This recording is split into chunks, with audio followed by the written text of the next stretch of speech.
Hello students, I'm Monica. Today I'm going to teach you constant.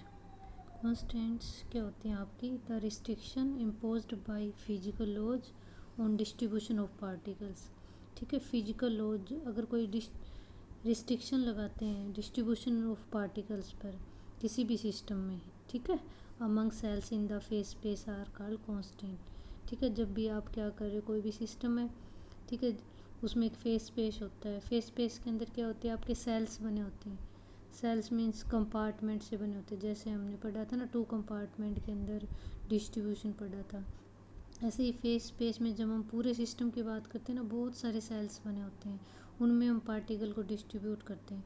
अगर हम कोई constant लगा दें या कोई रिस्ट्रिक्शन लगा दें, मतलब इस टाइप से हमें पार्टिकल को फील करना है कि एक बॉक्स में कोई पार्टिकल ना हो, ठीक है, इस टाइप से कोई रिस्ट्रिक्शन लगा दे या कोई बॉक्स खाली ना हो, तो उनको हम बोलते हैं कॉन्स्टेंट्स.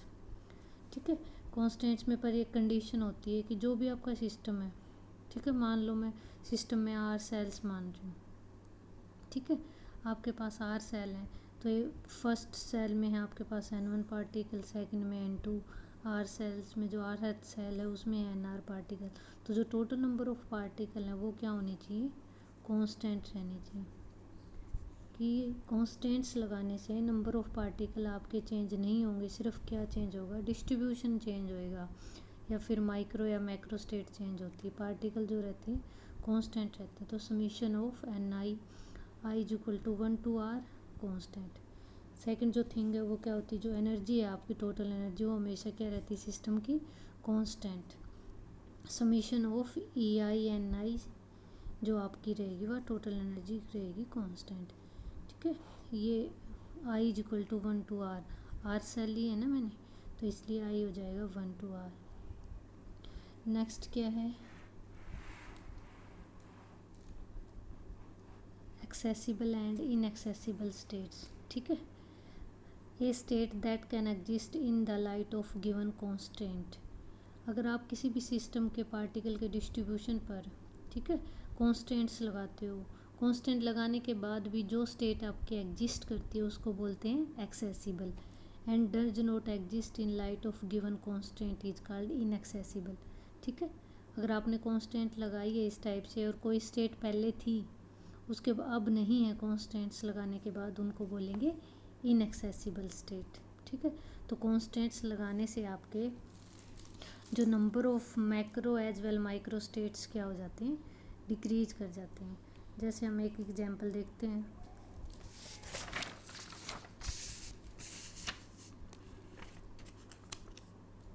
ठीक है, मैंने ये डिस्ट्रीब्यूशन पढ़ाया था 3 पार्टिकल का 2 बॉक्सेज में.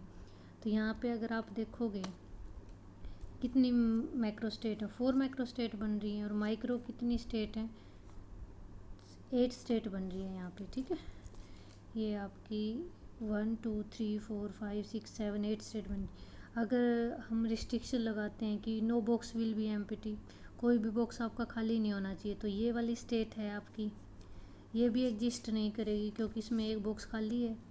और जो ये वाली स्टेट है ये भी एग्जिस्ट नहीं करेगी. तो सिर्फ कितनी मैक्रो स्टेट बचेंगी, 2 मैक्रो स्टेट, 1 2 और 2 1. ठीक है, तो आपकी कांस्टेंट लगाई हमने कि कोई भी आपका बॉक्स एम्प्टी नहीं रहना चाहिए, तो उससे जो मैक्रो स्टेट है वो डिक्रीज करेगी. साथ में माइक्रो स्टेट हैं ये जो आपकी सारी, इनमें ये स्टेट भी नहीं रहेगी, ये भी क्या कर जाएंगी, डिक्रीज. कितनी एग्जिस्ट रह जाएंगी, 6 स्टेट्स. जो ये आपकी 6 स्टेट हैं इनको हम क्या बोलेंगे, एक्सेसिबल स्टेट्स. और जो ये आपकी 2 स्टेट्स हैं 0 3 और 3 0, जो आपकी अब नहीं रही कॉन्स्टेंट्स लगाने से, इनको क्या बोलेंगे, इनएक्सेसिबल स्टेट्स.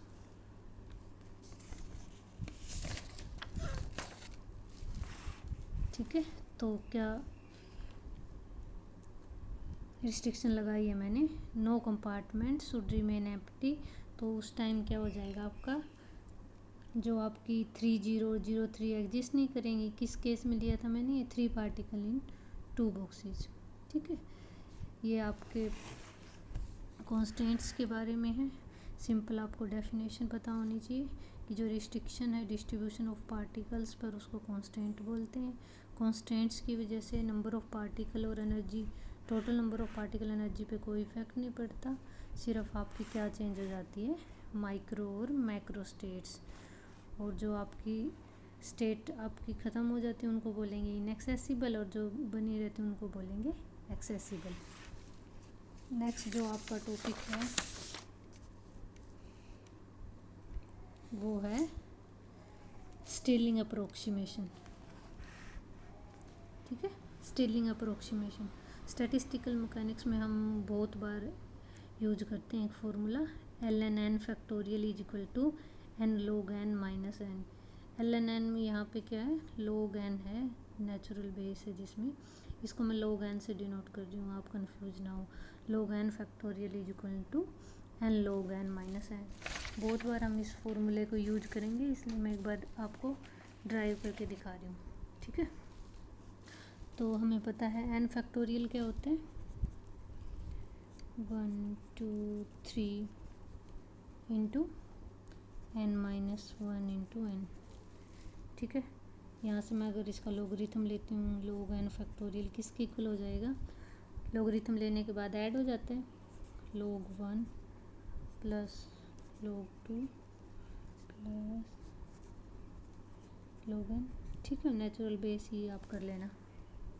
इसको क्या मैं लिख सकती हूँ, log n फैक्टोरियल को क्या लिख सकती हूँ, समीशन हो। अगर मैं इनको x डिनोट करूँ, log x को कहाँ से कहाँ लिख दूँ, 1 से लेके n तक, तो हम इसको ऐसे लिख सकते हैं आप। ठीक है, अगर आप ग्राफ प्लॉट करोगे, ठीक है, इसको कैसे लिख सकती हूँ मैं, log x कहाँ से कहाँ तक जाएगा आपका 1 to n तक, ये समीशन है, इट मीन्स पल्स होता जाएगा आपका। अगर मैं ग्राफ बनाती हूँ x के साथ log x का, ठीक है, x के साथ log x का, तो x1 रखूँगी तो क्या आएगा, 2 रखूँगी तो इस टाइप से आपका ग्राफ आता है। अगर मैं लार्ज वैल्यू ऑफ x के लिए करूँगी तो जो आपका ये ग्राफ है ज़्यादा चेंज नहीं होता, तो जब लार्ज वैल्यू ऑफ x है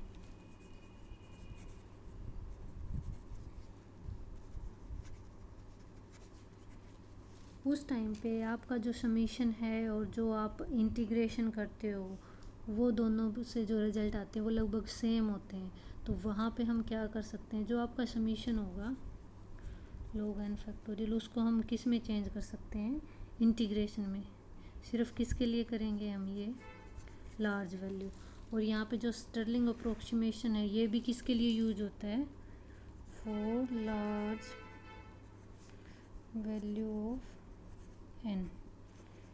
ठीक है, n यहाँ पे नंबर ऑफ पार्टिकल भी बहुत बार यूज़ करते हैं।